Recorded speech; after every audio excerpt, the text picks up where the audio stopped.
السلام علیکم ورحمۃ اللہ وبرکاتہ۔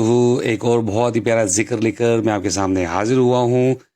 آپ نے صبح اس کو 3 دفعہ پڑھنا ہے اور شام کو 3 دفعہ پڑھنا ہے۔ وہ ذکر کون سا ہے؟ اللہم عافنی فی بدنی، اللہم عافنی فی سمعی، اللہم عافنی فی بصری، لا الہ الا انت، اللہم انی اعوذ بک من الکفر والفقر، اللہم انی اعوذ بک من عذاب القبر، لا الہ الا انت۔ اے اللہ مجھے میرے بدن میں عافیت دے، اے اللہ مجھے میرے کانوں میں عافیت دے، اے اللہ مجھے میری آنکھوں میں عافیت دے، تیرے سوا کوئی معبود نہیں۔ اے اللہ یقیناً میں کفر اور غربت سے تیری پناہ میں آتا ہوں، اور اے اللہ یقیناً میں عذاب قبر سے تیری پناہ میں آتا ہوں، تیرے سوا کوئی معبود نہیں۔